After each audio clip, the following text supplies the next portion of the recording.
கர்த்தரே பரிசுத்த ஸ்தோத்திரம். ದೇವರ ಪರಿಶುದ್ಧ ನಾಮಕ್ಕೆ ಸ್ತೋತ್ರ ಸ್ತುತಿ ಉಂಟಾಗಲಿ.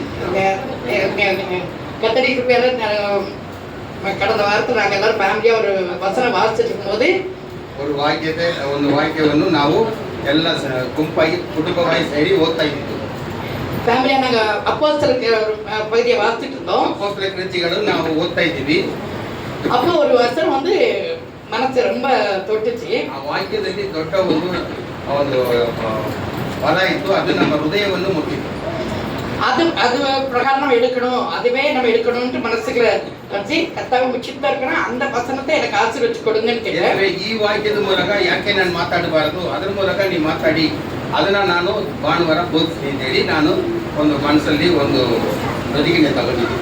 ஏன்னா உலகத்துல உபத்திரப்படுறவங்க நிறைய பேர் இருக்கிறாங்க. ಪ್ರಪಂಚದಲ್ಲಿ ಉಪದ್ರ ಅಂದ್ರೆ ಕಷ್ಟಗಳು ಹೊಂದೋರು ಬೇಕಾದ ಜನ ಇದ್ದಾರೆ. கண்ணீர்ல கஷ்டத்துல நம்ம இன்னும் வாழ்ந்துட்டு இருக்கிறோம் நிறைய.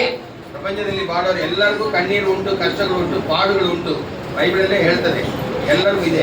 நம்ம நினைக்கிறோம் நான் நல்லா தானே இருக்கிறேன் ஆண்டவரே, எனக்கு என்ன பிரச்சனை, ஏன் இப்படி ஆச்சுன்னு சொல்லி நம்ம யோசிக்கிறோம். ನೀವು ಹೇಳ್ಬೋದು ನಾನು ನಿಮ್ಮೊಳಗೆ ಇದ್ದೀನಿ, ಪ್ರಾರ್ಥನೆ ಮಾಡ್ತೀನಿ, ಎಲ್ಲ ಮಾಡ್ತೀನಿ, ನನಗೆ ಯಾಕೆ ಈ ಉಪದ್ರವು, ಈ ಕಷ್ಟ ನನಗೆ ಯಾಕೆ ಬಂತು ಅಂತ ನಿಮ್ಮ ಮನಸ್ಸಲ್ಲಿ ಅನ್ಕೊಂಡು ಬಂದಿರ್ಬೋದು. நானும் நிறைய தடவை இப்படி யோசிச்சிருக்கிறேன். ನಾನೇ ಎಷ್ಟೋ ಸಾರಿ ದೇವ್ರ ಹತ್ರ ನನಗೆ ಯಾಕೆ ಈ ತೊಂದರೆ, ದೇವರ ಸ್ವಾರ್ಥನೂ ಕೂಡ ಸಾರ್ತೀನಲ್ಲ ಅಂತ ಹೇಳಿ ಸ್ವಲ್ಪ ಹತ್ರ ವಾದ ಮಾಡಿದೆ. அப்ப கர்த்தர் சொன்னாரு, உபத்திரப்படுறதுனால உனக்கு நன்மை கிடைக்க போகுதுன்னு சொன்னாரு. ಆಗ ಯೇಸು ಈ ರೀತಿ ಹೇಳ್ಬಿಟ್ರು, ನೀನು ಉಪದ್ರ ಪಡೋದು ಒಳ್ಳೇದು, ನಿನಗೆ ಅದರಿಂದ ಒಳ್ಳೆ ಕಾರ್ಯಗಳು ನಡೆಯುತ್ತೆ, ಅದು ನಿಮಗೆ ಕಷ್ಟಕ್ಕಲ್ಲ, ನಿನಗೆ ಒಳ್ಳೇದಕ್ಕೆ ನಡೆಯುತ್ತೆ ಅಂತ ಯೇಸು ನನಗೆ ಬುದ್ಧಿ ಹೇಳ್ಬಿಟ್ರು.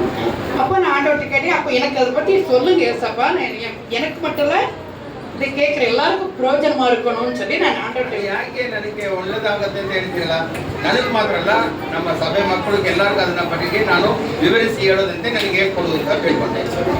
அதனால இந்த வசந்தரம் வாசிக்கும் முன்னாடி ஒரு சின்ன பாட்டு, அது லைஃப்ல எனக்கு ஒரு ஆசையா இருந்துச்சு, அந்த பாட்டு ஒன்று பாடலான்னு சொல்லி ಒಂದು ಹಾಡು ಹೇಳಬೇಕು ಅಂತ ಆಸೆ ಪಟ್ಟೆ. ನಾನು ಹಾಡನ್ನು ಹೇಳ್ಬಿಟ್ಟು நம்ம எல்லாருமே தெரியும் அந்த பாட்டு, எல்லாருமே சேர்ந்தே பாடலாம்.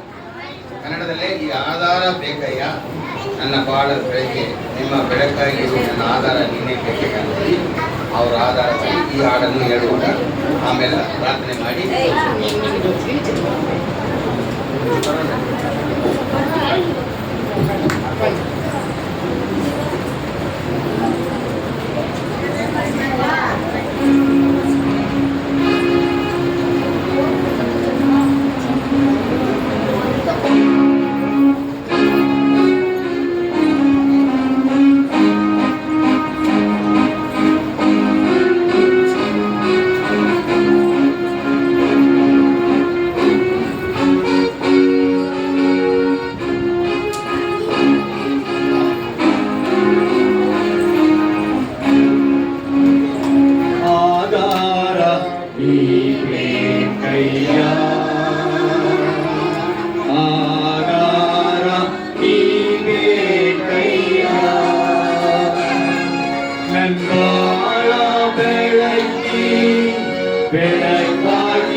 ತೀರದ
ಬನ್ನಿ. ಈ ವೇಳೆಗೆ ತಂದೆ ಸ್ವಲ್ಪ ಅದಕ್ಕೆ ತಂದೆ ಸ್ವಲ್ಪ ನಿಮ್ಮ ಸಹೋದರಿ ಇವಾಗ ಬಂದಿದ್ದೀವಿ ಕರ್ತನೆ. ಸ್ವಲ್ಪ ಇಲ್ಲದ ಬಳಿಕೆ ನಡ್ತೇನೆ ಎಲ್ಲಿ ಕಟ್ಟುಗಳ ಕಣ್ಣೀರು ಆಡರೇ ಸಪ್ಪ ಕರ ಬಿಡಿಸಿ ನಡತೇನೆ ಮನವರ ಇದು ನಮ್ಮನ್ನು ನಡೆಸುವ ವಲ್ಲಭೆಯುಳ್ಳ ದೇವರಾಗಿರೋದು ಕಾಯಿಸೋದ್ರ. நாங்கள் ஓட வேண்டிய ஓட்டம் அதிகமா இருக்கார் ஆண்டவரே சப்பா. இன்னும் ஓடಬೇಕಾದ ದೂರ ಜಾಸ್ತಿ ಇದೆ ಕರ್ತನೆ.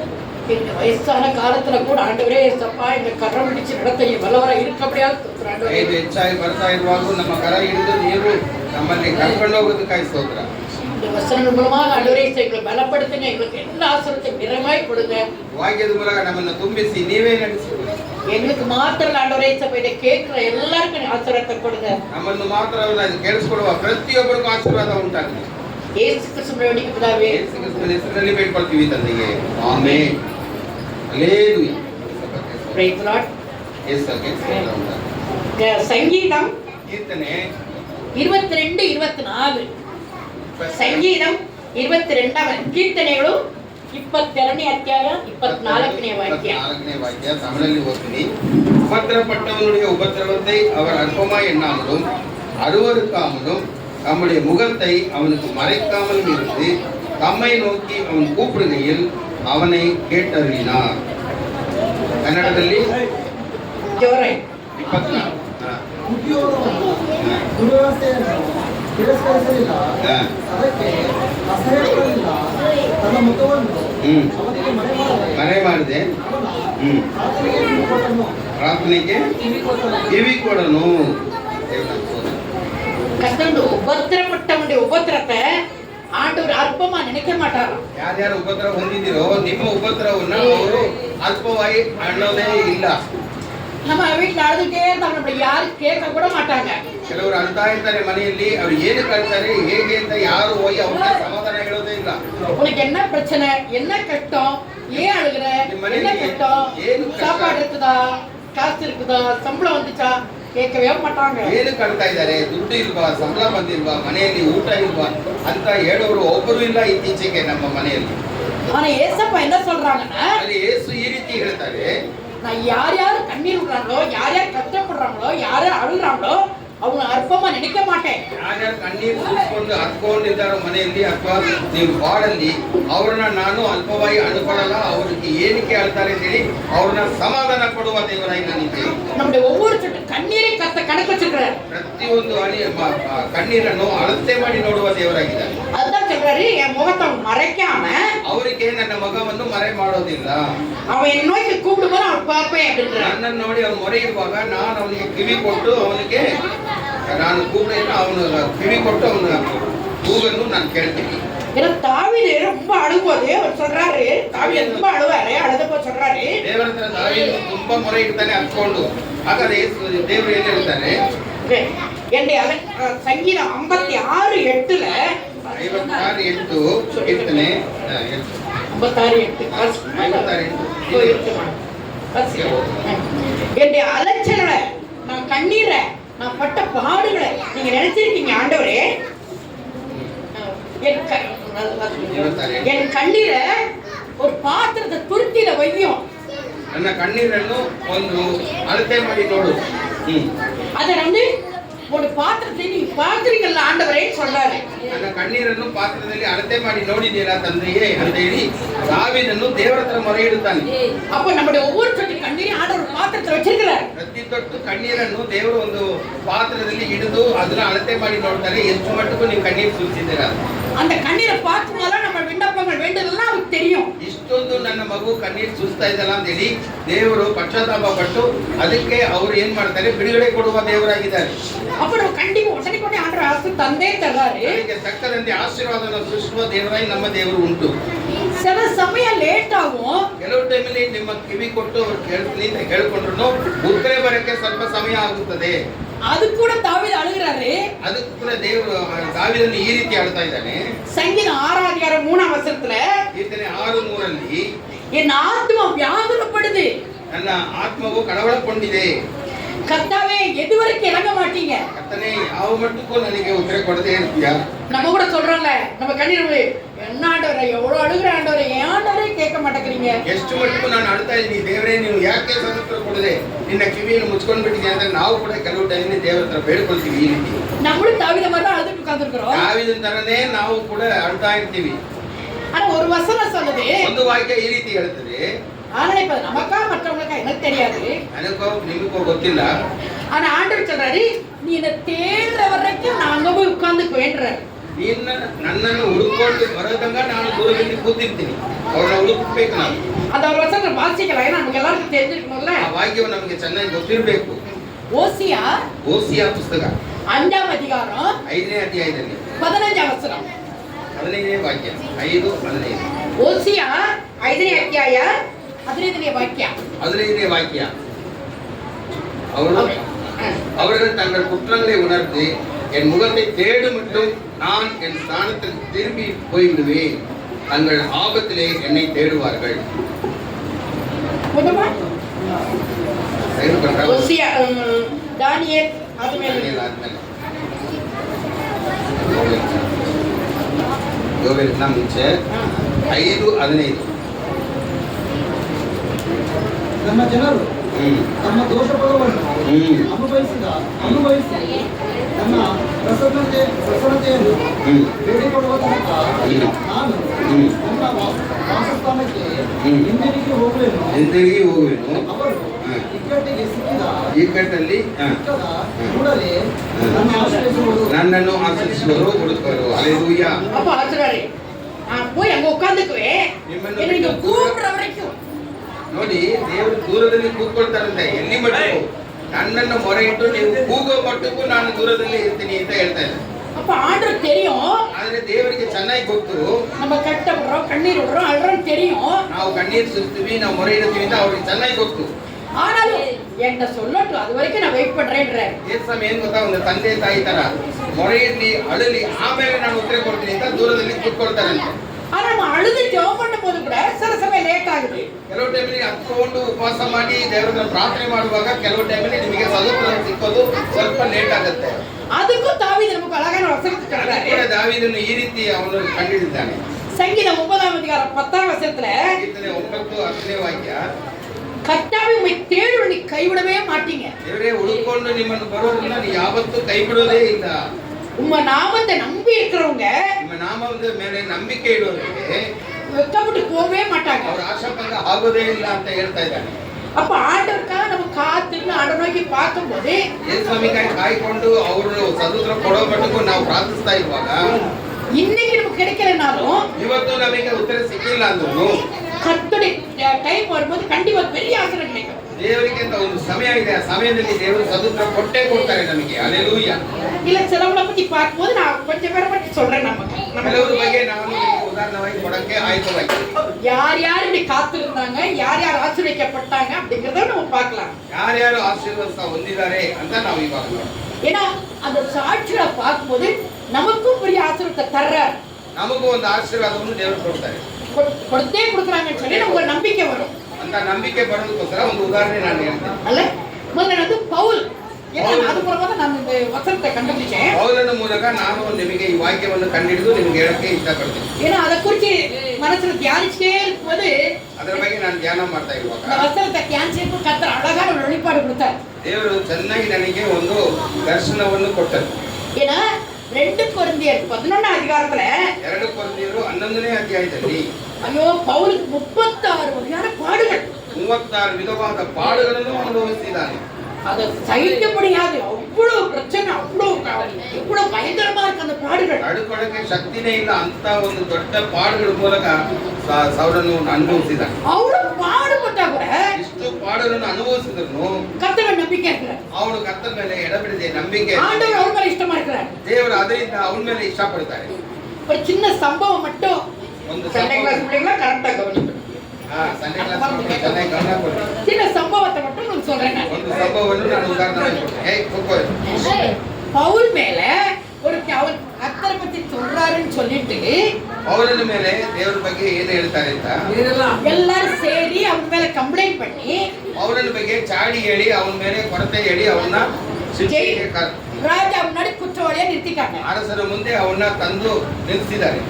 அப்ப ராஜா எல்லாம் விசாரிச்சுட்டு சரி இவன் மேல தப்புனா நம்ம இந்த ஊர்ல வேண்டாம் வேற ஊருக்கு இவனை அனுப்பி வைக்கலாம் அந்த ராஜா பேசட்டும்னு சொல்லி அவரை கப்பல்ல அனுப்பிட்டாங்க. ಒಂದು ಹಡಗಲ್ಲಿ ಈ ರಾಜ ಏನಿರ್ತಾನೆ ಅವನ ಮೇಲೆ ಏನು ಕೊರತೆ ನನಗೆ ಗೊತ್ತಿಲ್ಲ, ಇನ್ನೊಂದು ರಾಜನ ಹತ್ರ ಕಲ್ಸನ ಅಂತ ಅವನು ಹಡಗಲ್ಲಿ ಕಲಿಸ್ತಾ ಇದ್ದ. அவன் பத்தி நிறைய ஹிஸ்டரி இருக்கு, நான் சின்னதா இது மட்டும் எனக்கு மனசு பிடிச்சனாலும் சொல்றேன். நான் ಅವನ ಬಗ್ಗೆ ತುಂಬಾ ತೊಂದರೆಗಳು ಅನುಭವಿಸಿದ್ದಾನೆ, ಅದ್ರ ಬಗ್ಗೆ ಜಾಸ್ತಿ ಹೇಳಕ್ಕಾಗಲ್ಲ, ಇಷ್ಟು ಮಾತ್ರ ನಾನು ಹೇಳಕ್ ಬರಲ್ಲ. அப்போஸ்தலர் 27 அதிகாரத்துல அந்த ஸ்டோரி அழகா வருது, அந்த சம்பவம் வருது. ಅಪೊಸ್ತಲರ ಕೃತ್ಯಗಳು 20ನೇ ಅಧ್ಯಾಯದಲ್ಲಿ ಆ ಸಂಭವ 27ರಲ್ಲಿ ಅದು ಕೊಡಲ್ಪಟ್ಟಿದೆ. ಅಲ್ಲ 10வது வசனத்துல 10ನೇ ವಾಕ್ಯದಲ್ಲಿ போடுறாங்க. இந்த கப்பல்ல பிரயாணம் பண்ணி நம்ம எல்லாருக்கும் தெரியும் கப்பல்ல போறது எவ்வளவு பயங்கர கஷ்டம். ಹಡಗಲ್ಲಿ ಪ್ರಯಾಣ ಮಾಡೋದು ತುಂಬಾ ಕಷ್ಟವಾದ ವಿಷಯ. எப்ப காத்து வரும், எப்ப மழை வரும், எப்ப புயல் வரும்னே தெரியாது. ಯಾವಾಗ ಬಿರುಗಾಳಿ ಬರುತ್ತೆ, ಯಾವಾಗ ಮಳೆ ಬರುತ್ತೆ, ಹೇಗೆ ಹಡಗು ಉಲ್ಟಾಗ್ಬಿಡುತ್ತೆ ಅಂತ ನಮ್ಗೆ ಗೊತ್ತೇ ಆಗುತ್ತೆ. புயல் வரும்போது பயங்கரமா அப்படி ஆடும். ಬಿರುಗಾಳಿ ಬರುವಾಗ ಹಡಗುಗಳು அது எப்ப கவுந்து போனே தெரியாது நமக்கு. ಯಾವಾಗ ಉಲ್ಟಾಗಿ ಮುಳುಗೋಗುತ್ತೆ ಅಂತ ನಮಗೆ ಗೊತ್ತೇ ಆಗೋದಿಲ್ಲ. இப்ப இவர் போற கப்பல் வந்து பயங்கரமா புயல் காத்துல ஆடுது. அந்த ಬಿರುಗಾಳಿಯಲ್ಲಿ ಇವರು ಹೋಗುವ ಪ್ರಯಾಣವಾಗಿ ಹೋಗುವ ಹಡಗು ಹಾಗೆ ಮೂಗಿ ಹೋಗೋ ತರ ಅದು ಅಲ್ಲಾಡ್ತಾ ಇದೆ. அப்ப பவுல் வந்து ஒரு கைதி. ಅವರನ್ನು ಒಂದು ಕೈದಿಯಾಗಿ ಅವನು ಒಂದು ಅಪರಾಧಿಯಾಗಿ ಅವ್ರನ್ನ ಎಳ್ಕೊಂಡು ಹೋಗ್ತಾ ಇದ್ದಾರೆ ಹಡಗಲ್ಲಿ. அப்ப அவர் சொல்றாரு அந்த மினிஸ்டர்ட்ட போயிட்டு அந்த அதிகாரி கிட்ட போயிட்டு அதிகாரி ಹತ್ರ ಅವನ್ನ ಎಳ್ಕೊಂಡು ಹೋಗುವಾಗ பாருங்க நம்ம இப்படியே போனோம்னா நம்ம வந்து உயிர் சேதம் வரும், கப்பல் சேதம் வரும், எல்லா பொருளும் அழிஞ்சிரும். அதனால பக்கத்துல ஒரு ஏதாவது ஒரு தீவு இருந்தா அங்க போய் ஒதுங்கி இருக்கலாம்னு சொல்றாரு. ಬಿರುಗಾಳಿ ಜಾಸ್ತಿ ಇದೆ, ಹೀಗೆ ನಾವು ಪ್ರಯಾಣ ಹೋಗ್ತಾ ಇದ್ರೆ ಹಡಗು ಮುಳುಗೋಗ್ಬಿಡುತ್ತೆ. ಹತ್ರ ಏನಾದ್ರೂ ಒಂದು ಜಾಗ ಸಿಕ್ಕಿದ್ರೆ, ಒಂದು ಊರು ಸಿಕ್ಕಿದ್ರೆ, ಕಣ್ಣಲ್ಲಿ ನೋಡಿದ್ರೆ ಅಲ್ಲಿ ಹೋಗಿ ನಾವು ಸೇರ್ಪಡೋಣ, ಅಲ್ಲಿ ಹೋಗ್ಬಿಟ್ಟು ಆಮೇಲೆ ಪ್ರಯಾಣವನ್ನು ನಾವು ಕಂಟಿನ್ಯೂ ಮಾಡೋಣ ಅಂತ ಅವನು. ஏன்னா சமுத்திரம் ரொம்ப பெரியதா இருக்கு, அவங்க போக வேண்டிய இடம் தூரம். ಸಮುದ್ರದಲ್ಲಿ ತುಂಬಾ ದೂರ ಅವರು ಪ್ರಯಾಣವಾಗಿ ಹೋಗ್ಬೇಕು. அவ்வளவு தூரம் ஷிப்ல போயிட்டு இருக்க முடியாது. ಅಷ್ಟು ದೂರ ಹಡಗಲ್ಲಿ ಹೋಗಕ್ ಆಗಲ್ಲ, ಮುಳುಗೋಗ್ಬಿಟ್ಟು ಸತ್ತೋಗ್ಬಿಡ್ತಾರೆ ಎಲ್ಲರೂ. அதுக்குள்ள புயல் வந்துச்சுன்னா கப்பல் முங்கிரும். ಮುಳುಗೋ ಹೋಗೋದಕ್ಕೆ ಸಾಧ್ಯವಿದೆ, ಬಿರುಗಾಳಿ ದೊಡ್ಡದಾಗಿ ಹೊಡಿತಾ ಇದೆ. இப்ப நம்ம எல்லாரும் செத்துருவோம், ನಾವೆಲ್ಲ ಸತ್ತೋಗ್ಬಿಡ್ತೀವಲ್ಲ. அதனால பக்கத்துல எந்த ஒரு தீவு இருக்குதோ அங்க போய் உட்கார்ந்துக்கலாம். ಅಲ್ಲಿ ಒಂದು ಅಲ್ಲಿ ಒಂದು ಊರು ನೆಲ, ಅಲ್ಲಿ ಒಂದು ಜಾಗ ಸಿಕ್ಕತ್ತೆ, அங்க போய் இருக்கலாம் சொல்றாரு. ಅದೇ ಒಂದು ದೀಪ ಕಟ್ಟಿ ಅಲ್ಲಿ ಹೋಗಿ ಸೇರ್ಕೊಡೋಣ ಅಂತ ಹೇಳ್ತಾರೆ. அதுக்கு இவர் சொல்றாரு, ஏன் இருக்கணும், படம் நல்லா தான் ஓடுது, நீ ஒன்னும் சொல்லாத. ಅಲ್ಲಿ ಅಧಿಕಾರಿ ಹೇಳ್ತಾರೆ, ಹಡಗು ಚೆನ್ನಾಗಿಯೇ ಹೋಗ್ತಾ ಇದ್ದಪ್ಪ. எப்போதுமே இந்த கர்த்தருடைய பிள்ளைங்க ஒண்ணு சொன்னா, ದೇವರ ಮಕ್ಕಳು ಏನಾದ್ರೂ ಹೇಳಕ್ ಹೋದ್ರೆ இந்த உலகத்தா இருக்காங்க இன்னொன்னு சொல்லுவாங்க. ಪ್ರಪಂಚ ರೀತಿಯಲ್ಲಿ ಅದು ಉಲ್ಟಾ ಹೇಳ್ತಾರೆ. ஏன்னா அவங்களுக்கு ஞானம் ಜಾಸ್ತಿ, ಯಾಕಂದ್ರೆ ಅವರಿಗೆ ಬುದ್ಧಿ ಜಾಸ್ತಿ. நம்ம ஆண்டவரை மட்டும் நம்புவோம், ನಾವು ದೇವರು ಮಾತ್ರ ನಂಬುತ್ತೀವಿ, ஆனா அவங்க புத்தியை நம்புவாங்க. ಅವರು ಬುದ್ಧಿ ಮೇಲೆ ನಂಬಿಕೆ ಇರ್ತಾರೆ. இது எப்படித்தான் சொல்லிட்டு ஒன்னும் பிரச்சனை இல்ல, ஷிப் ஒழுங்கா போகும், பேசாம இருன்னு சொல்லிடுறாங்க. ಹಡಗು ಚೆನ್ನಾಗಿ ಪ್ರಯಾಣ ಹೋಗುತ್ತೆ, ನೀನ್ ಏನು ಎದುರದು ಬೇಡ ಅಂತ ಪೌಲನ ಹತ್ರ ಹೇಳ್ತಾರೆ. கொஞ்சம் தூரம் போனாங்க, ಸ್ವಲ್ಪ ದೂರ ಹಡಗಲ್ಲಿ ಪ್ರಯಾಣವಾಗಿ ಹೋದರು. அந்த இடத்தை விட்டு என்ன இடத்துக்கு போறது வழியிலேயே ಅಲ್ಲಿಂದ ಇನ್ನೊಂದು ಜಾಗಕ್ಕೆ ಹೋಗೋ ದಾರಿಯಲ್ಲಿ பயங்கர புயல் காற்று வந்துச்சு. ದೊಡ್ಡ ಒಂದು ಬಿರುಗಾಳಿ ಬೀಸಕ್ಕೆ ಶುರು ಆಯ್ತು. இப்ப இவங்களுக்கு பயம் வந்துருச்சு. ಈಗ ಹಡಗಲ್ಲಿ ಪ್ರಯಾಣ ಪಡುವವರು ಎಲ್ಲರೂ ಎದುರ್ಕೊಂಡರು, ತುಂಬಾ ಅವಸ್ಥೆ ಪಟ್ಟರು, ಭಯಪಟ್ಟರು. நீங்க எல்லாம் பார்த்திருப்பீங்க, ஷிப் இப்படி போய் எப்ப முங்குனே தெரியல, பயம் வந்துருச்சு எல்லாருக்கும். ಏನು ಹೋಗುತ್ತೆ, ಈಗ ಉಲ್ಟಾ ಸೀದಾ ಹೋಗುತ್ತೆ, ಮುಳುಗಿ ಹೋಗೋದು ಗ್ಯಾರಂಟಿ ಅಂತ ಗೊತ್ತಾಯ್ತು. அப்ப பவுல் சொன்னாரு, ಆಗ ಪೌಲನೇ ಹೇಳ್ತಾನೆ, ದೇವರ ಮನುಷ್ಯನು இப்படி வரப்போகுதுன்னு தெரிஞ்சுதானே நான் கூட சொன்னேன்.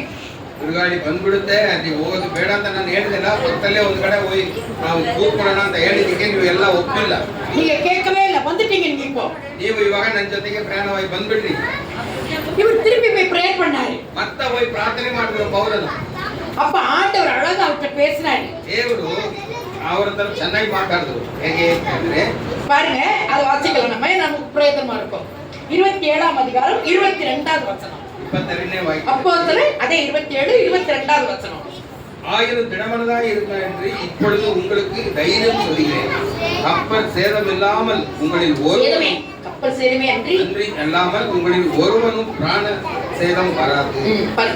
அப்போ ಈಗಲಾದರೂ ನೀವು ಧೈರ್ಯದಿಂದಿರಿ, ಧೈರ್ಯದಿಂದಿರಿ, ನಿಮಗೆ ಬುದ್ಧಿ ಹೇಳುತ್ತೇನೆ. ಹಡಗು ನಷ್ಟವಾಗುವುದೇ ಹೊರತು ನಿಮ್ಮಲ್ಲಿ ಒಬ್ಬರಿಗೂ ಪ್ರಾಣ ನಷ್ಟವಾಗುವುದಿಲ್ಲ. ಪ್ರಾಣ செலவு ஆகுதில்ல. ஹalleluya. அப்ப ஆண்டவர் சொல்றாரு இதுல கப்பல் மட்டும்தான் பிரச்சனை வரும். ಹಡಗು ಮಾತ್ರ ಹೊರಟೋಗುತ್ತೆ ಮುರಿದೋಗುತ್ತೆ, ಆದ್ರೆ ನಿಮಗೆ ಪ್ರಾಣಕ್ಕೆ ಅಪಾಯ ಏನಿಲ್ಲ. யார் உயிருக்கு இது ஆகாது, தைரியமா போலான்னு சொல்றாரு. ಯಾರಿಗೂ ಪ್ರಾಣ ಏನು ಹೋಗೋದಕ್ಕೆ ಆಗೋದಿಲ್ಲ ಅಂತ பாருங்க 23ஆம் வசனத்துல பாருங்க. 23ರಲ್ಲಿ ಎಲ್ಲಿ 23ஆம் வசனம்.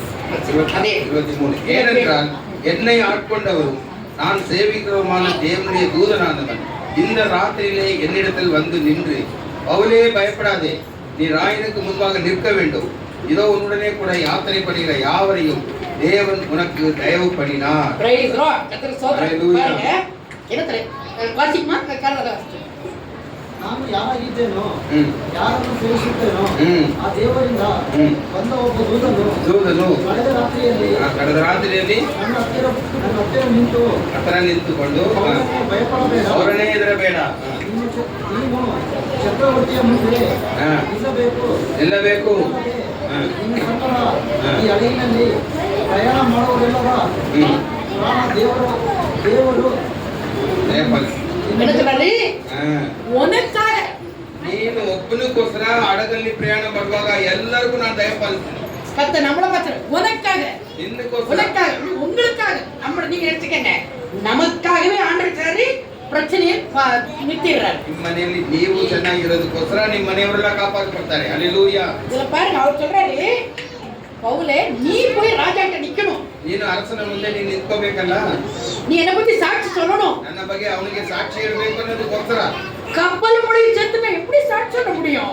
ಹಡಗೆ ಮುಳುಗಿ ಎಲ್ಲರೂ ಸತ್ತೋಗ್ಬಿಟ್ರೆ ಹೇಗೆ ಹೋಗಿ ಸಾಕ್ಷಿ ಹೇಳ್ತೀನಿ? அப்ப நம்மள உயிரோட வச்சா தானே சாட்சி சொல்ல முடியும். ನಮಗೆ ಪ್ರಾಣ ಕೊಟ್ಟರೆ ತಾನೇ ಸಾಕ್ಷಿ ಹೇಳಕ್ ಸಾಧ್ಯವಿದೆ. அப்ப நம்ம கண்ணு இல்லாம நம்ம கஷ்டத்துல நீக்கி போட்டு நம்ம சந்தோஷமா தைரியமா திடகாத்திரமா இருந்தா தான் போய் சாட்சியா நிக்க முடியும். ಮನಸ್ಸಾಗಿದ್ರು ಸತ್ತೋಗಿಲ್ಲದೆ ಹಡಗಲ್ಲಿ ಮುಳುಗಿ ಹೋಗದೆ ಇದ್ರೇನೆ ಸಾಕ್ಷಿ ಹೇಳಕ್ ಸಾಧ್ಯವಿದೆ. அப்ப எத்தனை கண்ணீர் கட்டம் அலைகள் கடல் அலை பிரச்சனை வந்தாலும் ಅಷ್ಟೇ ದೊಡ್ಡ ಒಂದು ಅಲೆ ಬಂದ್ರು உங்களை எண்ணி கத்தர் காக்க வல்லவர் இருக்கிறார்.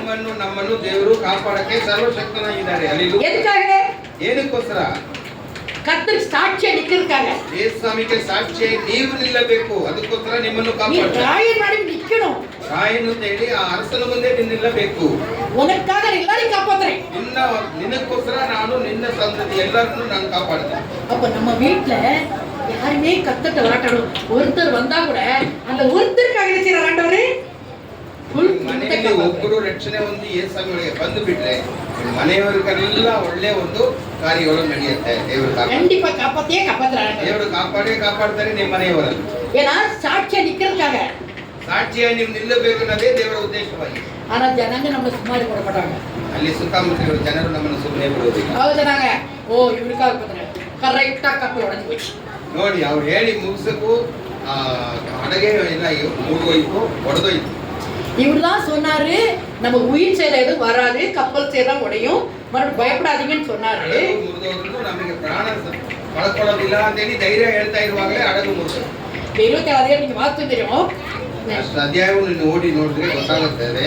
கப்பல் உடைய போதுன்னு உடனே ಹಡಗು ಮುರಿದೋಗುತ್ತೆ ಅಂತ ಹೇಳಿದ ತಕ್ಷಣವೇ அவங்களோட கைதிகள்லாம் இருப்பாங்கல்ல, சிறையில இருந்து வந்தவங்க அவங்கள கூட்டிட்டு போறாங்கல்ல, ಸೆರೆಮನೆಯಲ್ಲಿರುವ ಕೈದಿಗಳೆಲ್ಲ ಅದರಲ್ಲಿ ಆ ಪ್ರಯಾಣ ಮಾಡ್ತಾ ಇದ್ದಾರೆ. கப்பலை கூட்டிட்டு போறாங்கல்ல, ಹಡಗಲ್ಲಿ ಕರ್ಕೊಂಡು ಹೋಗ್ತಾ ಇದ್ದೀನಿ. ಅಲ್ಲಿ ಇರುವ உடனே ஜெயில அதிகாரி என்ன பண்ணா, நீ இவங்களெல்லாம் கொன்னுடலாம், பவுலி சேர்த்து. ಸೆರೆಮನೆ ಅಧಿಕಾರಿ ಏನ್ ಮಾಡ್ತಾನೆ, ಇವ್ರನ್ನ ಕೊಂದಾಕ್ಬಿಡಲ್ಲ, ಯಾಕಂದ್ರೆ ಅವ್ರು ತಪ್ಪಿಸ್ಕೊಂಡು ಹೋಗ್ಬಾರ್ದು. கப்பல் தப்பிச்சு போயிட்டாங்கன்னு நினைச்சு ஜெயில் கைதி அவங்களாம். ಕೆಲವು ಹಡಗು ಮುಳುಗೋದ್ರು ಕೂಡ ಈಜ್ಕೊಂಡು ಆಚೆ ಬಂದ್ಬಿಡ್ತಾರೆ. ಅಂತವ್ರು ಯಾರು ಇರಬಾರ್ದು ಅವ್ರನ್ನ ಸಾಯಿಸ್ಬಿಡೋಣ ಅಂತ ಜೈಲ ಅಧಿಕಾರಿ ಆ ತರ ತಿಳ್ಕೊಂಡ್ತಾರೆ. ஆனா கர்த்தடி கிருபை அவங்களோட அதிகாரி கண்ட தயவு கிடைச்சிச்சு. ದೇವರ ಕೃಪೆ ಅಧಿಕಾರಿ ಕಣ್ಣಲ್ಲಿ ದಯ ಪಾಲಿಸುದು. அவர் சொல்றாரு, யாரையும் கொல்லக்கூடாது, எப்படி கடல் கப்பல் முக்குது, ಹಡಗು ಹೇಗೋ ಕಪ್ಪಲು ಸೇದವಾಯ್ತು. எவ்வளவு பேர் தப்பிச்சு போறாங்கன்னா போகட்டும், ಎಷ್ಟು ಜನ ತಪ್ಪಿಸ್ಕೊಂಡು ಹೋಗ್ತಾರೆ ಬಿಟ್ಬಿಡಿ ಅಂತ ಅವ್ರಿಗೆ ಹೇಳ್ತಾ ಇದ್ದಾರೆ. அந்த ஆபீசர் சொல்றாரு யாரையும் கொல்லக்கூடாது, ಯಾರನ್ನು ನಾವು ಕೊಲ್ಲಲೇಬಾರದು. உடனே என்ன பண்ணாங்க, கப்பல் உடஞ்சி ஆளுக்கு ஒரு கட்டை இதெல்லாம் கிடைச்சிச்சு, எல்லாம் எடுத்து போய் அதுல நீச்சல் அடிச்சு தப்பிச்சு பக்கத்துல ஒரு இடத்துக்கு போயிட்டாங்க. ಹಡಗು ತುಂಡುಂಡಾಯಿತು. ಅದರಲ್ಲಿರುವ ಒಂದೊಂದು ಹಲಗೆಯನ್ನು ಇಟ್ಕೊಂಡು ಪ್ರತಿಯೊಬ್ಬರು ಕರೆಗೆ ಸೇರ್ಬಿಟ್ಟು. ಹಲ್ಲೆಲೂಯಾ. அப்ப அதிகாரி சொல்லிட்டாரு, ஜெயிலுக்கார சும்மா இருக்க விட்டான். எல்லாம் தப்பிச்சு போன பிறகு ಎಲ್ಲರೂ ತಪ್ಪಿಸ್ಕೊಂಡು ಹೋಗಿ ಒಂದ್ ಕಡೆ ಸೇರಿದ ಮೇಲೆ அங்க போய் தீ வச்சு கொஞ்சம் குளிர் பயங்கர குளிரா இருக்குது நீ தீ ಅದು ಒಂದು ಜಾಗ, ಅಲ್ಲಿ ಕೆಲವು ಮನುಷ್ಯರು ಬಾಳ್ತಾ ಇದ್ದಾರೆ, ಅಲ್ಲಿ ಚಳಿ ಜಾಸ್ತಿ ಆಗಿದೆ, ಒಂದು ಬೆಂಕಿ ಹತ್ಕೊಂಡು ಅಲ್ಲಿ ಬಂದು குளிர் காயலாம் ಸ್ವಲ್ಪ ಇರೋಣ ಅಂತ ಹೇಳಿ ಅಲ್ಲಿ ಬೆಂಕಿ ಹಚ್ತಾರೆ. விறகெல்லாம் போட்டு தீ வச்சாங்க. ಸ್ವಲ್ಪ ಸೌದೆ ಎಲ್ಲ ಹಾಕಿ ಬೆಂಕಿ ಹಚ್ಕೊಂಡು ಅಲ್ಲಿ ಸುತ್ತಲೂ அப்படி தூக்கி வைக்கும் போது பவுல் கையில ஒரு பூச்சி மாட்டிக்கிச்சு. பூச்சி தூக்கிச்சு. ಅಲ್ಲಿ ಇರುವಾಗ ಎಲ್ಲರೂ ಗಮನಿಸ್ತಾ ಇದ್ದಾರೆ, ಪೌಲನ್ನು ದೇವರ ಮನುಷ್ಯರು ಅಂತ ಎಲ್ಲ ಗೊತ್ತಿದೆ. ಆದ್ರೆ ಅವನ ಕೈಯಲ್ಲಿ ಒಂದು ಹಾವು ತರ ಒಂದು ವಿಷ பூச்சி வந்து மாட்டிக்கிச்சு. ಅದು ದೊಡ್ಡ ವಿಷ ತುಂಬಿರೋದು ಬಾಯಿನ ಅವನ ಕೈಯನ್ನ ಕಚ್ಚಿಬಿಡ್ತು, ಸುತ್ಕೊಂಡು. இந்த அறியாமுள்ள ஜனம் என்ன சொன்னாங்க? ಅಲ್ಲಿರುವ ಜನರಿಗೆ ಅದೆಲ್ಲ ತುಂಬಾ ಕೆಟ್ಟ. பாத்தியா பாத்தியா பவுல் பாரு, அவன் ரொம்ப பாவம் பண்ணிக்கிறான், தப்பு பண்ணிக்கிறான். ಪೌಲನು ಎಲ್ಲೋ ಹಡಗಿಂದ ತಪ್ಪಿಸ್ಕೊಂಡು ಬಂದ್ರು, ದೇವರು ಅವನ್ನ ಬಿಟ್ಟಿಲ್ಲ, ಇವನು ತುಂಬಾ ಪಾಪಿ. ಅದಕ್ಕೆ கடலில் தப்பிச்சோம்னா இங்க பாம்பு சுத்திக்கிச்சு. ಅಲ್ಲಿ ನೋಡಿ ಹಡಗಲ್ಲಿ ತಪ್ಪಿಸ್ಕೊಂಡು ಬಂದಿರೋ ಇವನ್ನ ಹಾವು ಕಚ್ಕೊಂಡ್ ಬಿಡ್ತಲ್ಲ, ಇವನು ಸತ್ತೇ ಹೋಗ್ತಾನೆ, ಇವನು பாருங்க கைகால வீங்கி சாவ போறான், எல்லாம் பார்த்துட்டு இருக்காங்க. ಅವನು ಸ್ವಲ್ಪದಲ್ಲಿ ಮಗಾಲ ಊದ್ಕೊಂಡ್ ಬಿಡುತ್ತೆ, ವಿಷ ತಲೆಗೆ ಹತ್ಬಿಡುತ್ತೆ, ಸತ್ತೇ ಹೋಗ್ತಾನೆ, ಇವನು ಪಾಪಿಯಾದ ಮನುಷ್ಯನು, ನಂಬಬೇಡ ಅವನ್ನ ಅಂತ ಒಬ್ರಿಗೊಬ್ರು ಮಾತಾಡ್ಕೊಳ್ತಾರೆ. நம்ம சின்ன தப்பு செஞ்சுட்டு ஏதாவது பிரச்சனை, எனக்கு தெரியும் இவங்க பயங்கர பாவிதான், இவங்க தப்பு செஞ்சவங்க தான், அப்படி ಜನಗಳೆல்லாம் நம்மளோட ப்ளேம் பண்ணுவாங்க. ನೀವು ಯೇಸುವಿನ ಮಕ್ಕಳಾಗಿದ್ರೆ ಬೇರೆಯವರು ನೋಡ್ತಾರೆ, ನಿಮ್ಮ ಮೇಲೆ ಕಣ್ಣಾಗ್ತಾರೆ. ಏನಾದ್ರೂ ಒಂದು ಬಂದ್ರೆ ಕಷ್ಟದಲ್ಲಿ ಇವ್ರು ಮೂರ್ಗ ಹೋಗ್ತಾರೆ, ಇವ್ರ ಮನೆ ಅಧ್ವಾನ ಆಗುತ್ತೆ ಅಷ್ಟೇ ಅಂತ ಹೇಳಿ ಶಾಪ ಕೊಡುವ ಜನರು ನಿಮ್ಮ ಸುತ್ತಮುತ್ತ ಇದ್ದಾರೆ. ஆனா இவரு அப்படியே நீட்டா அந்த பாம்பை புதுத்து விட்டார், தீக்குள்ள. ಹಾವು ಕಚ್ಕೊಂಡಿದೆ, ಕೈಯಲ್ಲಿ ಎಳೆದು ಹಾವನ್ನು ಬಿಚ್ಚಿಬಿಟ್ರು ಅವರು. தீக்குள்ள போட்டார். ಅದನ್ನ ತಗೊಂಡು ಆ ಬೆಂಕಿ ಒಳಗೆ ಹಾಕ್ಬಿಟ್ರು. ಏನಾಗುತ್ತೆ, பூச்சி செத்து போச்சு. ಆ ಹಾವು ಅಲ್ಲಿ ಬೆಂಕಿಯಲ್ಲಿ ಸುಟ್ಟೋಯ್ತು. இவருக்கு எதுவுமே ஆகல. ಇವ್ರಿಗೆ ಇನ್ನೇ ಏನಾಗುತ್ತೆ ನೋಡೋಣ, ಸ್ವಲ್ಪ ಹೊತ್ತಾಗುತ್ತೆ, ವಿಷ ತಲೆಗೆ ಏರ್ಬೇಕಲ್ಲ, ಆವಾಗ ಕಾಯ್ತಾ ಇದ್ದಾರೆ. நம்ம ஜனங்க என்ன சொல்லுவாங்க, என்ன சொல்றாங்க தெரியுமா? ನಮ್ಮ ಜನರೆಲ್ಲ ಏನು ಹೇಳ್ತಾರೆ, தலைவன் ஓ இவன் கடவுள், ಈಗ ಅವನು ಸತ್ತಿಲ್ಲ, ಅವನು ದೇವರಾಗ್ಬಿಟ್ಟಿದ್ದಾನೆ ಅಂತ ಇವಾಗ ಅವ್ರ ಬಾಯಿಂದಾನೆ ಹೇಳ್ತಾರೆ. கொஞ்சம் முன்னாடி என்ன சொன்னாங்க அவங்க? ಸ್ವಲ್ಪ ಹೊತ್ತು ಮುಂಚೆ ಏನ್ ಹೇಳಿದ್ರು, இவன் யாரு, ಇವನು ಪಾಪಿ. இப்ப என்ன சொல்றாங்க? ಈಗ ಏನ್ ಹೇಳ್ತಾರೆ, ದೇವರ ಮನುಷ್ಯನು, ಇವನು ದೇವರಂತ ಮನುಷ್ಯನ, ದೇವರೇ. எதை குறிச்சு பவுல் யோசிக்கவே இல்லை. ಪೌಲನು ಅದಕ್ಕೆಲ್ಲ ಕಿವಿ ಕೊಟ್ಟಿಲ್ಲ, அவர் ஒரு வேலை செஞ்சுட்டு இருந்தாரு. ಅವರು ತನ್ನ ಕೆಲಸವನ್ನು ತಾನೇ ಮಾಡ್ತಾ ಇದ್ರು. அந்த ஊர் தலைவருடைய அப்பாவுக்கு ரத்த பேதி வந்துருச்சு. ಈಗ ಆ ಊರಲ್ಲಿ ಇರುವ ಒಂದು ದೊಡ್ಡ ಅಧಿಕಾರಿಗೆ ಏನಾಯ್ತು, ರಕ್ತ ಸುಮ್ಮನೆ ಜಾಸ್ತಿ பேதி ಬೇದಿ ಬೇದಿ பேதி ஆயிடுச்சு. ಬೇದಿ ಆಯ್ತು. இவரு பண்ணாரு, தொட்டாரு, ஜோம் பண்ணாரு, சுகமாயிடுச்சு. ಅಲ್ಲಿ ಪೌಲನ ಹತ್ರ ಕರ್ಕೊಂಡು ಬಂದು, ಇವನು ದೇವರಂತ ಮನುಷ್ಯನ ಕಂಡಿದ್ರೆ ಕರ್ಕೊಂಡು ಬಂದ್ರೆ ಅವ್ರ ತಲೆ ಮೇಲೆ ಕೈ ಇಟ್ಬಿಟ್ಟು ಪ್ರಾರ್ಥನೆ ಮಾಡಿದ್ರು. ಅವ್ರು ಇರುವ ಅವಸ್ಥೆ ಎಲ್ಲ ನಿಂತೋಯ್ತು. இப்ப எல்லாம் இவன் யாரு, இவன் தொட்டா சோமாவது கூடிய மூடி எல்லாம் வாங்கி எல்லாரும் ಅಲ್ಲಿರುವ ಜನರೆಲ್ಲ ಸೇರ್ಬಿಟ್ರು, ಪಾಪ ಇವರು ದೇವರಂತ ಮನುಷ್ಯರಂದ್ರೆ ದೇವರೇ ಬಂದ್ಬಿಟ್ಟಿದ್ದಾರೆ, ಇವ್ರ ಆಶೀರ್ವಾದ ಕೊಟ್ಟಿದ ತಕ್ಷಣ ಅವ್ರಿಗೆ ಇರುವ ಕಾಯಿಲೆಲ್ಲ ನೀಗು ಹೋಯ್ತಲ್ಲ, ಎಲ್ಲರೂ ಬನ್ನಿ ಅಂತ ಹೇಳಿ ಅವ್ರ ಮೇಲೆ. இப்ப அந்த ஊர்ல கடவுளத்தி அவர் பிரசங்கம் பண்ணி ಆ ಜನங்களுக்கு ಕರ್ತರ್ ದೇವರೇ ಕಾಮಿಸ್ತಾರೆ. ಈಗ ಹಡಗು ಯಾಕೆ ಮುರಿದೋಯ್ತು ಅಂದ್ರೆ, ಮುರಿದೋಯ್ದ ಮೇಲೆ ಇಲ್ಲಿ ಬರೋಕೆ ಶುರು ಆಯ್ತು. ಈಗ ಅವರಲ್ಲಿ ಹೇಳ್ಬಿಡ್ತಾರೆ, ನೀನು ನನ್ನ ಬಗ್ಗೆ ಸ್ವಾರ್ಥೆಯನ್ನು ಸಾರಬೇಕು ಜನರಿಗೆ ಅಂತ ಹೇಳಿ, ಅದಕ್ಕೋಸ್ಕರವೇ ಕರ್ಕೊಂಡು ಬಂದಂಗೆ ಆಯ್ತು. ரொம்ப ஸ்தோத்திரம் சொல்லணும். ஏசப்பாக்கு ஸ்தோத்திரம் ಸಲ್ಲಿಸಬೇಕಾದ ಜನರಿಗೆ ಸ್ವಾರ್ಥೆ. அந்த கடல் கொந்தளிச்சு ஷிப் உடைஞ்சது எவ்வளவு நல்லதா போச்சு. ಎಷ್ಟು ಚೆನ್ನಾಗಿ ಆಯ್ತು, ಬಿರುಗಾಳಿ ಬಂತು, ಹಡಗು ಮುರಿದೋಯ್ತು. இப்ப இந்த ஊர் ಜನಗಳಿಗೆ கடவுளை பத்தி சொல்ல முடிஞ்சுச்சா? ಈಗ ಆ ಊರ್ ಜನರು ದೇವರ ಬಗ್ಗೆ ಕೇಳಿಸ್ಕೊಟ್ಟೇ ಇಲ್ಲ. ಈಗ ಪೌಲನ ಮೂಲಕ ಅಲ್ಲಿ ಇರೋ ಊರಿಗೆಲ್ಲ ರಕ್ಷಣೆ ಸಿಕ್ಬಿಡ್ತು. ಅಲ್ಲೇಲೂಯಾ. அப்ப நமக்கு ஒண்ணு தெரிஞ்சிருக்கணும். ಒಂದು ವಿಷಯ ನೀವು ಚೆನ್ನಾಗಿ ಅರ್ಥ ಮಾಡ್ಕೊಳ್ಳಿ, நமக்கு ஒரு பிரச்சனை வந்து, நமக்கு ஒரு கஷ்டம் வந்து, எங்கேயோ நம்ம தள்ளப்படுறனாலும், ನೀವು ದೇವರ ಮಗನಾಗಿ ಮನುಷ್ಯನಾಗಿ ಇರುವಾಗ ನಿಮ್ಮ ಮನೆಯಲ್ಲಿ ಕಷ್ಟ ಬಂದ್ರೆ ಬೇರೆಯವರಿಗೆ ರಕ್ಷಣೆ ಕೊಡೋದಕ್ಕೋಸ್ಕರ ಕಷ್ಟಗಳು ನಮ್ಗೆ ಬರುತ್ತೆ. நம்ம எதை குறிச்சு கவலைப்படாம, ஏசப்பா உங்களுக்கு தெரியும், எல்லாம் நீங்க பாத்துக்குவீங்க. ಏಸಪ್ಪ ನನ್ನ ಕಷ್ಟ ನೀವು ಚೆನ್ನಾಗಿ ಗೊತ್ತು, ನನ್ನ ಮೂಲಕ ಬೇರೆಯವ್ರ ರಕ್ಷಣೆ ಹೊಂದಬೇಕು ಅಂತ ದೇವರ ಹತ್ರ ನೀವು உங்களுக்கு எல்லாம் தெரியும் ಆண்டவரೇ, ಯೇಸುವೆ ನಿಮಗೆಲ್ಲ ಗೊತ್ತಿದೆ, நீங்க பாத்துக்குவீங்க. ನೀವು ಎಲ್ಲ ನೋಡ್ಕೊಳ್ತೀರಿ, நான் மட்டும் உங்களை மட்டும் விசுவாசிக்கிறேன். ನಾನು ನಿಮ್ಮನ್ನು ನಂಬಿಕೆಯನ್ನು ನಾನು ಕಳ್ಕೊಳ್ಳೋದಿಲ್ಲ ಅಂತ அப்படியே நம்ம சொல்லிட்டு போயிட்டே இருந்தோம்னா, ಈ ರೀತಿ ನೀವು ಹೇಳ್ತಾ ಹೋಗ್ತಾ ಇದ್ದೀರಿ, நம்ம விடுற ஒவ்வொரு கண்ணீருக்கும் ஏச்சிக்கு பேச்சுக்கு கத்த மிகுதியான பலன் தரலாம். ನಮ್ಮ ಕಣ್ಣೀರು ಪ್ರತಿಯೊಂದಕ್ಕೂ ದೇವರು ಬಿಡುಗಡೆ ಕೊಡುವ ದೇವರಾಗಿದ್ದಾರೆ. ದೇವರ ನಮಗೆ டைம் இல்ல, ஆனா கூட சில உதாரணம் சொல்லி ஆகணும். ಒಂದು ಉದಾಹರಣೆ ನಾನು ಹೇಳಲೇಬೇಕು.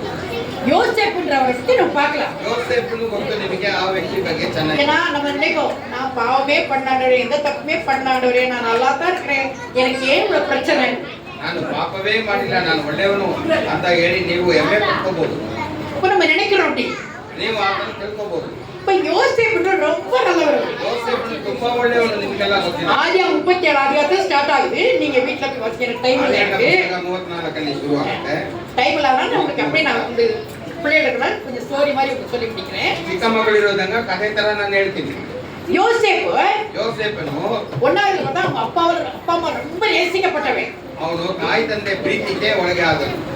அடுத்தது அவன் ரொம்ப நல்லவனா, யாரு தப்பு செஞ்சாலும் போய் கொல்லிட்டு ತನ್ನ ಸೋದರರು ಯಾರಾದ್ರೂ ತಪ್ಪು ಮಾಡಿದ್ರೆ ಆ ತಪ್ಪನ್ನು ತಂದೆಗೆ ತಿಳಿಸ್ತಾನೆ. அது 37 3 அவசரம் பட்டான்.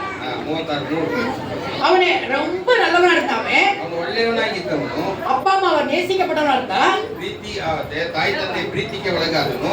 அது 37 13 அவசரத்துல அவங்க அப்பா இந்த இடத்துக்கு நீ போகணும்டான்னு சொன்னா, ஓகே ஓகே போறேன்ப்பா உடனே. ஆனா அவனுக்கு வந்த கஷ்டம் என்ன தெரியுமா? ಆದ್ರೆ ಅವನಿಗೆ ಎಷ್ಟು ಕಷ್ಟಗಳು சொந்த பிரதர்ஸ் ஆல சொந்த அண்ணன்மாரல பிரச்சனை. ಸ್ವಂತ ಸೋದರರಿಂದನೇ ಅವನಿಗೆ ಇಕ್ಕಟ್ಟು ಕಷ್ಟಗಳು ಬರುತ್ತೆ.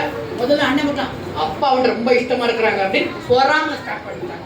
ಅಣ್ಣನರು ತಾಯಿ ತಂದೆಯನ್ನ ಮೆಚ್ಚಿಕೊಳ್ಳೋ ವ್ಯಕ್ತಿ ಇವನು ಇದಾನಲ್ಲ, ಇವನಿಗೆ ಏನಾದ್ರೂ ಕೆಟ್ಟದ್ದು ಮಾಡಬೇಕು ಅಂತ ಹೊಟ್ಟೆ ಕಿಚ್ಚು ಶುರುವಾಯಿತು. ಸ್ವಲ್ಪ நம்ம வீட்லயே பாக்குறோம் தானே, யாராவது அப்பா அம்மா ரொம்ப இஷ்டப்பட்டு அவங்க ஸ்பெஷலா செஞ்சா அவனு மட்டும் செய்யுமா, எங்களுக்கு இல்லையா? கோவம் வருமா இல்லையா? ನಿಮ್ಮ ಮನೆಯಲ್ಲಿ ಮಕ್ಕಳು ಅಲ್ಲಿ ಮಾತಾಡ್ಕೊತಾರೆ, ಅಪ್ಪಗೆ ತುಂಬಾ ಪೆಟ್ಟವನು, ಅದಕ್ಕೆ ಅವರು ತುಂಬಾ ಇದು ಮಾಡ್ತಾರೆ ಅಂತ. ಅದೇ ತರ ಅವ್ರ ಮನೆಯಲ್ಲೂ ನಡೀತು. பத்து பொறாமப்பட்டாங்க. ಹೊಟ್ಟೆ ಕಿಚ್ಚು ಶುರುವಾಯಿತು ಮೊದಲಾಗಿ. அப்புறம் ஒரு எப்படியோ குன்றணும்னு ஐடியா பண்ணாங்க. ಈ ಮಗುವನ್ನು நீங்க தொடர்ந்து வாசிங்கன்னா உங்களுக்கு தெரியும், நான் வேகமா சொல்லிட்டு போறேன்னா ಕೊಂದಾಕ್ಬಿಡ್ಬೇಕು ಅಂತ ತೀರ್ಮಾನ ಬಿಟ್ಟು ಸ್ವಂತ ಸೋದರು அவரை கொல்லணும்னு சொல்லி பிளான் பண்ணாங்க. ಸಾಯಿಸ್ಬಿಡ್ಬೇಕು ಅಂತ ಪ್ಲಾನ್ ಮಾಡಿದ್ರು. தூக்கி கொண்டு ஒரு குழி கட்டி போட்டாங்க. பாடல் குழிக்குள்ள ಹಳ್ಳದಲ್ಲಿ ನೀರಿಲ್ಲ, ಅಲ್ಲಿ ಹಾವುಗಳು ಇರ್ಬೋದು, ಚೇಳಿರ್ಬೋದು, ಅಂತ ಹಳ್ಳದಲ್ಲಿ ಬಿಸಾಕ್ಬಿಟ್ರು. அண்ணா அண்ணா என்ன தூக்குங்க, என்ன காப்பாத்துன்னு அழுது பார்த்தான். ಹುಡುಗ ಅವನು, ಅಣ್ಣ ನನ್ನನ್ನು ಒಳಗಡೆ ತಳ್ಳಿಬಿಟ್ರಲ್ಲ, ಇಲ್ಲಿ ಭಯ ಆಗುತ್ತೆ, ನನ್ನನ್ನು ಕಾಪಾಡಿ ಕಾಪಾಡಿ ಅಂತ ಕೂಗುತ್ತಾನೆ. நம்ம கூட பிறந்தாங்க அழும்போது நம்ம சத்தம் கேட்கும்ல, ಜೊತೆಗೆ ಅಣ್ಣನ எவ்வளவு கஷ்டமா இருக்கும். ಅವನು ಜೊತೆ ಅಳೋದು ನೋಡಿ ಅವ್ರು ಸುಮ್ಮನೆ ಮನಸ್ಸೆಲ್ಲ ಕಲ್ಲು ಮಾಡ್ಕೊಂಡು ಅವನು ಸಾಯಿರಿ ಹೇಗಾದ್ರು. ಯಾಕಂದ್ರೆ ತಾಯಿ ತಂದೆ ಹತ್ರ ಚಾಡಿ ಹೇಳ್ತಾನೆ, ಒಳ್ಳೆಯವನಾಗಿದ್ದಾನೆ, ಬೇಡ ಅವನಲ್ಲಿ ಸೋದರನಾಗಿದ್ದೇಳಿ ಹೊಟ್ಟೆ ಕಿಚ್ಚು ಅವರಿಗೆ ಬಂದು. இவன் அழுதான். உடனே ஒரு ஐடியா பண்ணாங்க. ಈಗ ಅವರಲ್ಲಿ ಅಯ್ಯೋ ನಮ್ಮ ಸೋದರನು ಅಳ್ತಾ ಇದ್ದಾನಲ್ಲ, ஒரு வியாபார கூட்டம் அங்க இருந்து வந்துட்டு இருந்துச்சு. ಅಲ್ಲಿಂದ ವ್ಯಾಪಾರಿಗಳು ಏನೋ ಒಂದು ಮಾರಾಟ ಮಾಡಕ್ಕೆ ಅಲ್ಲಿ எகிப்துக்கு போறதுக்கு வந்துட்டு இருக்காங்கல்ல, ಐಗುಪ್ತ ದೇಶಕ್ಕೆ ಹೋಗೋದಕ್ಕೋಸ್ಕರ ಅಲ್ಲಿ ಪ್ರಯಾಣವಾಗಿ ಬರ್ತಾ ಇದ್ದಾರೆ. வேணும்னாங்க இவன் குடிக்கிற கூட சாவர போல 4 காசு பாத்துறலாமேன்னு சொல்லி, சார் இந்த பிள்ளைய வித்துக்கு வச்சுக்கோங்க, 20 வெள்ளி காசு கொடுங்கன்னு கேட்டாங்க. ನೋಡಿ ಹುಡುಗ ನಮ್ಮ ತಮ್ಮ, ಯಾಕೆ ನಾವು ಸಾಯಿಸ್ಬೇಕು, ಇಲ್ಲಿ ಗುಲಾಮನಾಗಿ ಅವ್ರ ಹತ್ರ ಬಾರಿದ್ರೆ ಒಂದು 20 ಬೆಳ್ಳಿ ನಾಣ್ಯವು ಸಿಕ್ಕತ್ತೆ, ಅದನ್ನ ನಾವು ಖರ್ಚಿಟ್ಕೋಬೋದಲ್ಲ ಅಂತ ಹೇಳಿ ಒಬ್ಬ ಸಹೋದರನು ಸ್ವಲ್ಪ ಅವರಿಗೆ ಐಡಿಯಾ ಕೊಟ್ಟ.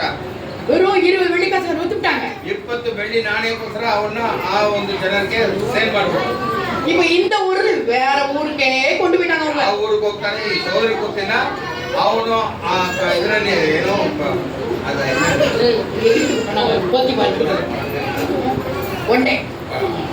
ಒಂಟೆ ಮೇಲೆ ಕೂತ್ಕೊಂಡು ಕರ್ಕೊಂಡು ಹೋಗ್ತಾ ಇದ್ದಾರೆ. இப்ப அங்க போறோட அவர் இன்னும் நல்லா காசு வித்துட்டாங்க. ಅಲ್ಲಿರೋರು ವ್ಯಾಪಾರಿಗಳು ತಾನೆ, ಇನ್ನೂ ಒಳ್ಳೆ ಕಾಸಿಗೆ ಅವನ್ನ ಮಾರಿಬಿಟ್ರು. நல்லா தினகாத்திரமா இருக்கான், நல்லா இருக்கான், வாட்ட சாடமா இருக்கான், நல்லா நிறைய வேலை செய்வான், ಒಳ್ಳೆ ಯುವಕನಾಗಿದ್ದಾನೆ, ಒಳ್ಳೆ ಕಾಸು ಬರುತ್ತೆ ಅಂತ ಇವ್ರಿಗೆ 20 ಇವ್ರು ಕೊಟ್ಬಿಟ್ಟು ಅಲ್ಲಿ ಹೋಗಿ ಇರ್ತಾವನು. ಗೊತ್ತಿಲ್ಲ, பாவம் 17 வயசு அவனுக்கு. 17 ವಯಸ್ಸು ಹುಡುಗ ಅವನು. இங்க இருந்து மாத்தி அங்க இருந்து மாத்தி கொண்டு போய் கடைசியில் என்ன செஞ்சாங்க, அந்த வீட்டை விட்டு விட்டுட்டாங்க. ಐಗುಪ್ತ ದೇಶದಲ್ಲಿ ಕರ್ಕೊಂಡೋಗಿ ಅವನ್ನ ಬಿಟ್ಬಿಟ್ಟು அந்த வீட்டுல உள்ள அம்மா என்ன பண்ணாங்க, அந்த அம்மாவுடைய ஒய்ஃப், அவருடைய ஒய்ஃப் என்ன பண்ணாங்க, பாத்தி ಅಲ್ಲಿರುವ அதிகாரி ಒಂದು ಅಧಿಕಾರಿ ಆಯಮ್ಮ ಏನ್ ಮಾಡಿದ್ರು, ஆபீசர் ஒய்ஃப் என்ன பண்ணாங்க, இவன் சரியில்லை, இவன் என்னையா ஒரு மாதிரி குறைச்சு பாக்குறான், என்ன தப்பு பண்றான்னு சொல்லிட்டு ಇವನು ಬಹಳ ಸುಂದರವಾಗಿರ್ತಾನಂತೆ. ಆಯಮ್ಮಕ್ಕೆ ಇವನಲ್ಲಿ ಒಂದು ಕಣ್ಣು ಚಾಡಿ ಎಡೆಯವಳಿಗೆ ಒಳ್ಳೆ ದಂಡನೆ ಕೊಡಬೇಕು ಅಂತ ಹೇಳಿ ಅರಸನ ಹತ್ರನೇ ಹೇಳ್ಬಿಟ್ಟು ಯಾವಾಗಲೂ ನನ್ನನ್ನೇ எந்த தப்புமே பண்ணல. ಆದ್ರೆ ಇವನು ಯಾವ ತಪ್ಪನ್ನು ಅವನು ಮಾಡಿಲ್ಲ. ஆனா வேலைக்காரங்க பேச்சு யாராவது கேட்பாங்க, ஏழைங்க பேச்சு வெளியில வராது. ಆದ್ರೆ ನೀವು ಬಡವರಾಗಿದ್ರೆ ನಿಮ್ಮ ಮಾತಿಗೆ ಬೆಲೆ ಇಲ್ಲ. அந்த அம்மா பேச்ச கேட்டு இவர் பாட்டு அவளை ஜெயில போட்டாங்க. ಅರಸನ ಏನ್ ಮಾಡಿದ, ಈ ಅಮ್ಮ ಹೇಳ್ತಾಳಲ್ಲ ಚಾಡಿ, ಮೊದಲೇ ಅವನ್ನ ಹಿಡಿದು ಸೆರೆಮನೆಗೆ ಹಾಕಿರಿ ಅಂತ ಅಲ್ಲಿರುವ ಇವ್ರಿಗೆ ಹೇಳ್ಬೇಕು. ஆனாலும் யோசிப்பு ரொம்ப சந்தோஷப்பட்டு ಆಂಡವನೋರು ಕೂಡ ಜೋಮ್ ಮಾಡಿದ್ರು. ನೋಡಿ, ಸೆರೆಮನೆಯಲ್ಲಿ ಇರುವಾಗ ಕೂಡ ಯೇಸಪ್ಪಗೆ ಸ್ತೋತ್ರ ಮಾಡಿ ಅವನು ಪ್ರಾರ್ಥನೆ ಮಾಡ್ತಾನೆ. ಇದೇ ನಮಗೆ ನೋಡಿ, அவன் ஜெபிக்க கத்தர் அவன் கூடவே இருந்தார். ದೇವರು ಅವನ ಹತ್ರ ಇದ್ದಲು ಅಂತ ಬೈಬಲಲ್ಲಿ ಕೊಟ್ಟಿದೆ. ಸೆರೆಮನೆಯಲ್ಲಿ 13 வருஷம் அவனுடைய பாடுகள். ನೋಡಿ, 13 ವರ್ಷ ಸೆರೆಮನೆಯಲ್ಲಿ ಪಾಡುಗಳನ್ನು. 13 வருஷம் பாடு அவசியம் ஆண்டவரே. நானே கேட்டேன் ஆண்டவரே, 13 ವರ್ಷ ಅವನಿಗೆ ಬೇಕಾ? எந்த தப்புமே பண்ணலை ஆண்டவரே. ಯಾವ ತಪ್ಪು ಮಾಡಿಲ್ಲ. ஆனா அவ்வளோ பெரிய பனிஷ்மெண்ட் வந்ததுக்கு அப்புறம் ಶಿಕ್ಷೆ ಅವನು ಅನುಭವಿಸಿದ್ದಾನೆ. அவனுடைய 30 வயசுல 30 ವಯಸ್ಸಲ್ಲಿ ராஜா அவனை கூப்பிட்டு அழகாக்கி எனக்கு அடுத்த ஸ்தானம் உனக்கு தான்ட்டார். ನನಗೆ ನೆಕ್ಸ್ಟ್ ಸ್ಥಾನ ನಾನು ನಿನಗೆ ಕೊಡ್ತೀನಿ ಅಂತ ಆಗ ಅರಸನು ಹೋದ. எப்படி உத்தரவு கொடுக்கறாரு தெரியுமா? ಯಾವ ತರ ಕೊಡ್ತಾನೆ? என்ன சொல்றாரு தெரியுமா? உன் பேச்சை கேட்காம ஜனம் வேற கூட ஆட்டக்கூடாது. ಇವನು ಒಳ್ಳೆಯವನು ಅಂತ ಕಂಡಿದ್ದ ಮೇಲೆ ಇವನ ಮಾತಿಗೆ ಎಲ್ಲ ಬೆಲೆ ಕೊಡಬೇಕು. அது மட்டும் வாசிக்கலாம். 41 அதிகாரம் 40 வசனம். ஆதியாகமம் 41 அதிகாரம் 40 வசனம். 41 40. சரி, அதை நானே சொல்லிட்டா டைம் ஆகுது. சரி, அவன என் அரண்மனையில் அதிகாரியா இருப்ப, ನನ್ನ ಅರಮನೆಯಲ್ಲಿ ಅಧಿಕಾರಿಯಾಗಿ ನನ್ನನ್ನು ಮಾಡ್ತೀನಿ. என் வார்த்தையுடைய ஜனங்களை உனக்கு நடத்தும். நீ என்ன சொல்லி அப்படி கேட்க நடக்கணும். ನಿನ್ನ ಮಾತು ಬಿಟ್ಟು ಯಾರು ಬೇರೆ ಮಾತು ತಗೋಬಾರದು. உன் விருப்பம் ஒரு விரல கூட ஆடக்கூடாது. ನಿನಗೆ ವಿರೋಧವಾಗಿ ಯಾರು ಬೆರಳು ಅಲ್ಲಾಡಿಸಬಾರದು. யாருக்கு சொல்றாரு ராஜா? ಯಾರ ಹತ್ರ ಹೇಳ್ತಾನೆ? ஒரு அடிமைகிட்ட, ಒಂದು ಗುಲಾಮನ ಹತ್ರ ಇರೋನ ಹತ್ರ ಅವನ್ನ ಮಹಿಮೆ ಪಡಿಸ್ತಾ ಇದ್ದ. கத்தை எவ்வளவு உயர்த்தி வச்சா தெரியுமா? ಅವರು ಎಂತ ಒಳ್ಳೆಯವರು. ಗುಲಾಮ ராஜாவுக்கே கொண்டாங்க. ರಾಜ ಪಕ್ಕದಲ್ಲಿ ಕೂತ್ಕೊಳ್ಳದಂತೆ. அப்ப ஆண்டவர் பாடுகள் நிறைய பட பட பட உங்களுக்கு பெரிய ஆசீர்வாದ காத்துக்கிட்டாங்க. ನಿಮ್ಮ ಕಷ್ಟಗಳು ಜಾಸ್ತಿ ಆಗ್ತಾ ಆಗ್ತಾ ಉನ್ನತ ಸ್ಥಾನಕ್ಕೆ ದೇವರು ನಿಮ್ಮನ್ನು ಕರ್ಕೊಂಡು ಹೋಗ್ತಾರೆ ಅಂತ ಅರ್ಥ ಮಾಡ್ಕೊಳ್ಳಿ. ஏன்னா யோசேப்பு மட்டும் இல்ல, அடுத்தடுத்து நிறைய பேர் யாக்கோபு கல்வி 20 வருஷம் பாடுக்கு அப்புறம் 2 பரிவாரம் கிடைச்சிச்சு. ಅಲ್ಲಿ ಯಾಕೋಬನು ಕೂಡ 2 ಪರಿವಾರದ ಜೊತೆಗೆ ಅವನು ತುಂಬಾ ಕಷ್ಟಪಟ್ಟ ಫಸ್ಟ್. ಆಮೇಲೆ ಅವನಿಗೆ ದೇವರು ಮಹಿಮೆ. யோபு கூட பாடுபட்டாரு. எவ்வளவு வருஷம் தெரியாது, ஆனா எல்லாத்தையும் ரெட்டத்திரியா கிடைச்சிச்சு அவருக்கு. ಯೋಬನು ಕೂಡ 2 ಆಶೀರ್ವಾದವನ್ನು 140 வருஷம் உயிரோடுத்தார் அவர். ಅವನು 140 ವರ್ಷ ಅವನು ಚೆನ್ನಾಗಿ ಜೀವಿಸಿದ. இந்த வேதத்துல பார்க்க நிறைய பேர் பாடுகள் அனுபவிச்ச அத்தனை பேருக்குமே பெரிய ஆசீர்வாதம். ಎಲ್ಲರಿಗೂ ಆಶೀರ್ವಾದ ಬಂದಿದೆ ಅಂತ ನೀವು. அதனால கர்த்தர் நிச்சயமா நம்மளோட கூட இருந்து ದೇವರು ನಮ್ಮ ಜೊತೆಗಿದ್ದು நம்ம பாடுபடும் போது, நம்ம கண்ணீர் விடும்போது ஆண்டவர் நம்ம கண்ணீரை துருத்தி அளந்து வைக்கிறார். ನಿಮ್ಮ ಪಾಡುಗಳನ್ನು ದೇವರು ಅಳತೆ ಮಾಡಿ ಅದಕ್ಕೆ ತಕ್ಕದಂತೆ ಸನ್ಮಾನಿಸುತ್ತಾರೆ. கர்த்தர் நிச்சயமா நம்மளோட ஆசீர்வதிப்பார். ನಿಮ್ಮ ಆಶೀರ್ವಾದ ಮೇಲೆ ಆಶೀರ್ವಾದ ಕೊಟ್ಟು அதுதான் சங்கீதம் 119 77 போட்டுக்காரு. 119 73 ಹೇಳಿದ್ದಾರೆ, நான் உபத்திரப்பட்டது நல்லது, ನಾನು ಉಪದ್ರ ಹೊಂದಿದ್ದು ಒಳ್ಳೆದಾಯಿತು. உங்க பிரமாணத்தை நான் கத்துக்கிட்டேன், ನಿಮ್ಮ ಪ್ರಮಾಣವಲ್ಲ ನಾವು ಕಲ್ತ್ಕೊಂಡಿದ್ದೀನಿ. உங்களுடைய ஆசீர்வாதத்துக்கு பாக்கியவன் ஆயிட்டேன் நானே. ನಿಮ್ಮ ಆಶೀರ್ವಾದಕ್ಕೆ ನಾನು ಪಾತ್ರವನಾಗಿದ್ದೀನಿ. அதனால கர்த்தர் நமக்கு உபத்திரம் கொடுத்தா நம்ம என்ன யோசிக்கலாம்? இன்னைக்கு யோசிக்காங்க. ನೋಡಿ, ಇವತ್ತಿಂದ ತಿಳ್ಕೊಳ್ಳಿ, ஆண்டவரே உங்களுக்கு கண்ணுலியா காதலியா மூக்கலியா யாரும் கேட்காத ಯಾರು ದೇವರಿಗೆ ವಿರೋಧವಾಗಿ ನೀವು ಕೊರತೆ ಪಡ್ಕೋಬಾರದು. ஆண்டவரே நான் உபத்திரப்பட்டது நல்லது, ನಾನು ಉಪದ್ರ ಅನುಭವಿಸುವುದು ಒಳ್ಳೆಯದು. உங்க பிரமாணத்தை நான் கத்துக்கிட்டேன், ನಿಮ್ಮ ಪ್ರಮಾಣವನ್ನು ನಾನು ಕಲ್ತ್ಕೊಂಡ್ಬಿಟ್ಟು ಒಳ್ಳೆಯವನಾಗಿದ್ದೀನಿ. உங்களுடைய ஆசீர்வாதத்துக்கு பாத்திரவனா இருக்கிறேன் நானு. ನಿನ್ನ ಆಶೀರ್ವಾದಕ್ಕೆ ಪಾತ್ರವನಾಗಿ ನನ್ನನ್ನು ಮಾರ್ಪಡಿಸಿದೆ. ஆனா அது ஒரு வாரத்திலயோ ஒரு வருஷத்திலயோ 5 வருஷத்திலயோ கிடைக்கும். ಅದು ಒಂದು ವಾರದಲ್ಲೋ ಒಂದು ವರ್ಷದಲ್ಲೋ ನಿಮಗೆ ಸಿಕ್ಕತ್ತದೆ. கர்த்தருடைய காலங்கள் அவர் கருத்துல இருக்கிறனால ದೇವರ ಕಾಲವು ಅವ್ರ ಕೈಯಾಗಿದೆ. அவர் என்னைக்கு உயர்த்த சித்தமா உயர்த்தே உயர்த்துவார். ಯಾವತ್ತು ನಮ್ಮನ್ನು ಮೇಲಕ್ಕೆ ಎತ್ತಿ ಕರ್ಕೊಂಡು ಬರ್ತಾರೋ ಅಲ್ಲಿ ತನಕ ನಾವು ಕಾಯ್ತೇವೆ. அது வரைக்கும் நான் பொறுமையா ஏற்ற காலத்தை உயர்த்து பிடிக்கி அவருடைய பலத்த கருத்துக்கள் அடங்கி ತಕ್ಕ ಸಮಯದಲ್ಲಿ ನಿಮ್ಮನ್ನು ಉನ್ನತ ಸ್ಥಾನಕ್ಕೆ ಕರ್ಕೊಂಡು ಹೋಗದಂಗ ಅವರು ಸನ್ನಿಧಾನದಲ್ಲಿ ನೀವು ವಿಧೇಯರಾಗಿರಬೇಕು. கொஞ்சம் நிமிஷம் நான் pray பண்றேன். ಎಲ್ಲ ಕಣ್ಣು ಮುಚ್ಚಿ ಪ್ರಾರ್ಥನೆ ಮಾಡಿ. நன்றியோடு ஆண்டவரே இவளுடைய கர்த்தாவே ஏசப்பா, இந்த வசனம் பேசினீங்க ஏசப்பா, எங்களோடு பேசினீங்கப்பா, அதுக்காக ಮಾತಾಡೋದಕ್ಕೋಸ್ಕರ ಸ್ತೋತ್ರ. Hallelujah, hallelujah. நாங்க பட்ட கண்ணீர் கட்ட உபத்திரம் எல்லாத்தையும் வந்து மீதியான மரணத்தாங்க எங்களுடைய கண்ணீரை துருத்தில வச்சிருக்கிறீங்க ஏசப்பா. ಕಣ್ಣೀರನ್ನು ಅಳತೆ ಮಾಡಿ ನೋಡುವ ದೇವರಾಗಿದ್ದೀರಿ. நாங்க உங்க ஆசீர்வாதம் நிறைவாய் பெற்றுக்கொள்ள கிருபை செய்யுங்க. ಆಶೀರ್ವಾದವನ್ನು ಹೆಚ್ಚಾಗಿ ಹೊಂದೋದಕ್ಕೆ ಕೃಪೆ ಮಾಡಿ. மீதான தேவரையும் உங்களுடைய கரத்துல ஒப்புக் கொடுக்கிறோம். ನೀವೇ ಜವಾಬ್ದಾರಿ ನಡೆಸಿ. இயேசு கிறிஸ்துவின் பிதாவே, ಯೇಸುವಿನ ನಾಮದಲ್ಲಿ ಬೇಡಿಕೊಳ್ಳುತ್ತೇನೆ. ஆமென். ಆಮೆನ್. ஹல்லேலூயா. ಹಲ್ಲೆಲೂಯಾ. ಸಫಲ ಜನ